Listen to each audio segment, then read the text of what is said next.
नमस्कार बच्चों, कल की वीडियो में हम लोगों ने देखा था कि किस तरीके से हरिशंकर परसाई जी ने मुंशी प्रेमचंद जी को लेकर के अपने संस्मरण को प्रस्तुत किया था, जिसमें मुंशी प्रेमचंद जी के द्वारा दिखावे का और अवसरवादिता का खंडन किया गया था और इस दुनिया में जो व्यक्ति दिखावा कर रहे हैं उनके कितने नुकसान हो रहे हैं उस नुकसान को भी दिखलाया था। अब हम आज इस वीडियो में देखेंगे कि किस तरीके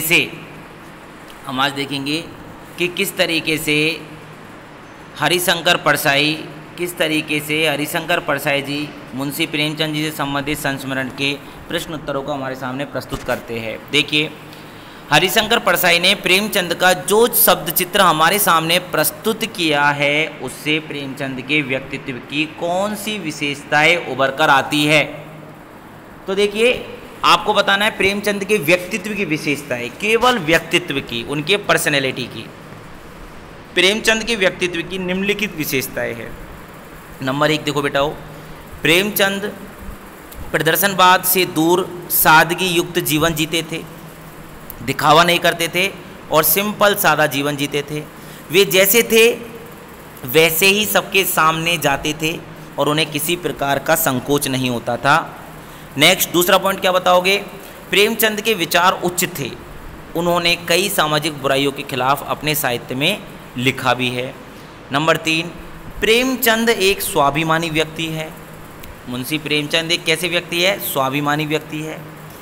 वे सर्वश्रेष्ठ साहित्यकार भी थे, लेखक ने उन्हें साहित्य पुरखा भी कहा है। प्रेमचंद को समझौता करना बिल्कुल भी मंजूर नहीं है। आपने देखा, अगर वो समझौता कर लेते तो शायद उन्हें फटा जूता नहीं दिखाना पड़ता। वे हर परिस्थिति का डट करके मुकाबला करते थे। जो 5 पॉइंट मैंने बोले हैं आपको इन्हें कॉपी में लिखना है, लेकिन पहले प्रश्न को और उत्तर को यहाँ पर सुनोगे वीडियो में, फिर प्रश्न को कॉपी में लिखोगे, फिर वीडियो को बंद करके उत्तर लिखोगे आप अपनी तरफ से। इसलिए पहले याद करो फिर लिखना। तो पहले पॉइंट को दोबारा सुनिए। प्रेमचंद प्रदर्शनवाद से दूर रहते थे, सादगी युक्त जीवन जीते थे, सबके सामने जैसे थे वैसे ही जाते थे। प्रेमचंद के विचार उच्च थे, वो सामाजिक बुराइयों के खिलाफ अपने साहित्य में लिखा करते थे। प्रेमचंद एक स्वाभिमानी व्यक्ति थे, अपने स्वाभिमान को हमेशा बचा के रखते थे, सर्वश्रेष्ठ साहित्यकार के रूप में जाने जाते थे। लेखक ने उन्हें साहित्यिक पुरखा भी कहा है कि ऐसा पुरखा होता है जो बहुतों में एक होता है, विशेष होता है। हम कहते हैं ना कि बहुत बड़ा बन रहा है तो अर्थात बहुत बड़ा पुरखा बन रहा है, तो उस तरीके का पुरखा भी उसे कहा गया है साहित्य के क्षेत्र में। प्रेमचंद किसी प्रकार का कोई कॉम्प्रोमाइज़ नहीं करते थे, किसी प्रकार का कोई समझौता नहीं करते थे। और अंतिम पॉइंट में क्या बताया? वे हर परिस्थिति का डटकर मुकाबला करते थे। ये नहीं कि साहब डर करके भाग जाए, अगर वो सही है तो अपनी जगह पर अड़े रहते थे और डरते नहीं थे कभी भी। नेक्स्ट देखो बेटा, दूसरा पॉइंट क्या है? सही कथन के सामने सही का निशान लगाइए। अब देखो, आप सही कथन के सामने आपको सही का निशान लगाना है। बाएं पाँव का जूता ठीक है मगर दाहिने जूते में बड़ा छेद हो गया है जिसमें से उंगली निकल आई है। आप बताओ ये सही है गलत है? बिल्कुल गलत है, क्योंकि आपको पता है दाहिने पाँव का जूता तो सही था, बाएं पाँव के जूते में बड़ा छेद था, तो पहला हमारा गलत होगा।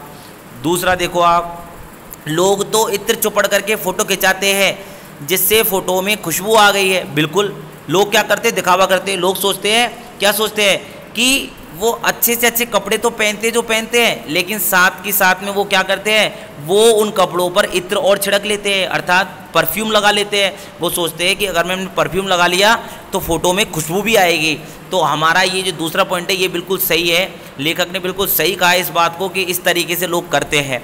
तो दूसरे पॉइंट पर आप सही टिक लगाना। तीसरा क्या है? तुम्हारी ये व्यंग्य मुस्कान मेरे हौसले बढ़ाती है। ये भी गलत है, आपको पता है हौसले बढ़ाती नहीं है उनकी व्यंग्य मुस्कान, तो बल्कि हौसलों को पस्त करती है, हराती है। जिसे तुम घृणित समझते हो उसकी तरफ अंगूठे से इशारे करते हो। नहीं, यहाँ पर ये पॉइंट भी बिल्कुल गलत है, यहाँ पर ये पॉइंट भी बिल्कुल गलत है। तो आपको सेकंड जो 6 नंबर का पॉइंट है उसे सही बताना है। नेक्स्ट प्रश्न पर आ जाइए, तीसरे पे। नीचे दी गई पंक्तियों में निहित व्यंग को स्पष्ट कीजिए। व्यंग किया गया है कैसे? जूता हमेशा टोपी से कीमती रहा है, ये कल हमने बताया था आपको।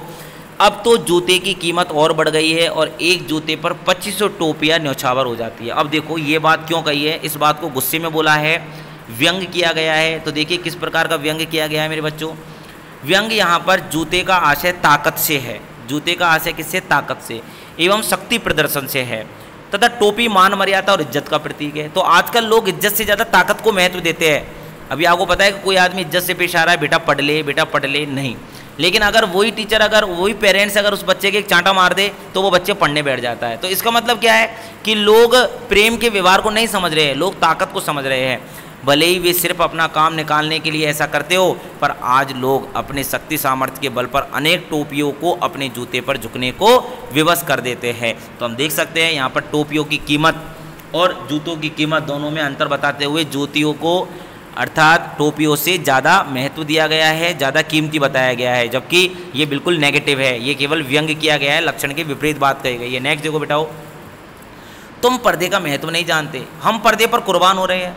अरे तुम तो पर्दे का महत्व जानते नहीं हो। यहाँ पर लेखक कह रहे हरिशंकर परसाई किससे, मुंशी प्रेमचंद से, कि अरे तुम पर्दे पर हो, तुम्हारे बारे में लिखा जाएगा, तो तुम ऐसा क्यों फ़ोटो खिंचा रहे हो, अच्छा फ़ोटो खिंचाओ ना, हम पर्दे पर कुर्बान हो रहे हैं। और हम पर्दे पर कुर्बान कैसे हो रहे हैं, आपने देखा कि लेखक का भी जूता फटा हुआ है, लेकिन उसका नीचे से फटा हुआ है, अर्थात उसके तलुए घिस रहे हैं, लेकिन वो उस जूते को ऊपर से अच्छा बनाए हुए रखता है, चाहे उसके शरीर की खाल छिल रही हो। तो इसी तरीके से देखो यहाँ पर क्या बताया, प्रेमचंद ने कभी वास्तविकता को कभी ढकने का प्रयास नहीं किया, जो वास्तविकता है उसे दिखाने का प्रयास किया है। उन्होंने अपनी कमियों को कभी छिपाने की कोशिश नहीं की, वे भीतर बाहर एक समान थे, जबकि लेखक दिखावे की प्रवृत्ति के कारण स्वयं ही अपने पैरों को लहूलुहान करता जा रहा था। और दूसरी तरफ प्रेमचंद को कोई चिंता नहीं थी कि लोग उनके फटे जूते के लिए क्या कहेंगे। यहाँ तक की बात क्लियर होगी आपको। नेक्स्ट क्वेश्चन देखो, क्वेश्चन नंबर 3, जिसे तुम घृणित समझते हो उसकी तरफ हाथ की नहीं पाँव की उंगली से इशारा करते हो। तो प्रेमचंद ने सामाजिक बुराइयों को अपनाना तो दूर उनकी तरफ देखा भी नहीं। प्रेमचंद गलत वस्तु या व्यक्ति को हाथ से नहीं बल्कि पाँव की अंगुली से संबोधित करना उचित समझते थे। तो वो कह रहे हैं कि तुम, अपन तो क्या करते हैं, हाथों की उंगली से इशारा करके कहते हैं तू गलत है और तू सही है, लेकिन यहाँ इस पाठ को देखते हुए हमें लगता है कि मुंशी प्रेमचंद हाथ की उंगली का उपयोग न करके बल्कि पाँव के अंगूठे से इशारा कर रहा है। नेक्स्ट देखो बेटा, क्वेश्चन नंबर 4, पाठ में एक जगह लेखक सोचता है कि फ़ोटो खिंचाने की अगर ये पोशाक है तो पहनने की कैसी होगी, लेकिन अगले ही पल वह विचार बदलता है कि नहीं, इस आदमी की तो अलग अलग पोशाकें हो ही नहीं सकती। आपके अनुसार इस संदर्भ में प्रेमचंद के बारे में लेखक के विचार बदलने की क्या वजह हो सकती है, बताइए। तो देखिए, लोग प्राय ऐसा करते हैं कि दैनिक जीवन में साधारण कपड़ों का प्रयोग करते हैं और विशेष अवसरों पर अच्छे कपड़े पहनते हैं। मैंने आपको बताया था कल की वीडियो में। लेखक ने पहले सोचा कि प्रेमचंद खास मौके पर इतने साधारण हैं, तो साधारण मौक़ों पर ये किस तरीके की पोशाक पहनते होंगे, परंतु लेखक को फिर महसूस हुआ कि प्रेमचंद का व्यक्तित्व तो दिखावे की दुनिया से बिल्कुल अलग है, क्योंकि ये भीतर है वैसे ही बाहर से दिखाई दे रहे हैं। अर्थात वे वेशभूषा संबंधी खर्च को क्या समझते होंगे, फिजूल खर्च समझते होंगे, बेकार का खर्च समझते होंगे। आगे देखो बेटा, 5वां प्रश्न क्या है, आपने यह व्यंग पढ़ा, इसे पढ़कर आपको लेखक की कौन सी बात आकर्षित करती है। तो मुझे इस व्यंग की, अब देखो लेखक स्वयं अपने बारे में बता रहा है कि मुझे इस व्यंग को पढ़ करके सबसे आकर्षक बात यह लगी कि विस्तारण शैली, कि इसमें कितने गजब तरीके से विस्तार को प्रस्तुत किया है और हर एक बात को कितना संक्षिप्त रूप में समझाया है। लेखक ने व्यंग्यात्मक शैली में महान साहित्यकार प्रेमचंद की विशेषताओं का चित्र प्रस्तुत किया है। इस पाठ में लेखक ने प्रेमचंद के साथ साथ स्वयं की दिखावे की प्रवृत्ति पर भी व्यंग करते हुए सामाजिक कुरीतियों पर क्या किया है, प्रहार किया है कि समाज में जो बुराइयां है उन्हें दूर करना चाहिए। यहाँ लेखक की ईमानदार छवि को भी बल मिलता है, जो ईमानदारी छवि है ना उसको भी क्या मिलता है, बल मिलता है। तो आप देख सकते हैं कि आपने व्यंग पढ़ा है, इसमें आपको सबसे आकर्षक क्या बात लगी, ये तो लेखक ने बताई है कि उन्हें क्या अच्छा लगा है। आप अपनी तरफ से कुछ भी अच्छा लिख सकते हो, जो आपको अच्छा लगा हो पूरे पाठ के अंदर। जो आपको मैंने कल 11-12 पॉइंट समझाए थे, उनमें से आपको जो भी पॉइंट अच्छा लगा हो आप उस पॉइंट को इस उत्तर में लिख सकते हैं। अब देखो बेटा, नेक्स्ट पाठ में टीले शब्द का प्रयोग किस संदर्भ की ओर अंकित करता है। देखो पाठ में आया ना कि टीले से टकराए होंगे इसलिए जूते फट गए होंगे, तो टीला रास्ते की रुकावटों बाधाओं का प्रतीक है कि हमारे दिखावे को लेकर के कई प्रकार की बाधाएं आती है और कई प्रकार की रुकावटें आती है, तो हम लोग दिखावा करने पर मजबूर हो जाते हैं। तो इस पाठ में टीला शब्द सामाजिक कुरीतियों को, अर्थात समाज में जो कुरीतियाँ फैली हुई है, बुराई है, उनके लिए। इसके बाद अन्याय और भेदभाव को दर्शाता है क्योंकि ये मानव के सामाजिक विकास में बाधाएं उत्पन्न करती है। तो आप बता सकते हो टीले शब्द का प्रयोग सामाजिक कुरीतियों के लिए किया गया है, और ये क्यों किया गया है, क्योंकि ये समाज में अन्याय और भेदभाव को दर्शाते हैं। नेक्स्ट, रचना अभिव्यक्ति संबंधित ये प्रश्न आपको केवल समझने हैं, कॉपी में नहीं करने हैं। प्रेमचंद के फटे जूते के आधार बना करके परसाई जी ने व्यंग लिखा है। आप भी किसी व्यक्ति की पोशाक को आधार बनाकर व्यंग लिखना, अगर आप लोगों में लेखन शक्ति है तो।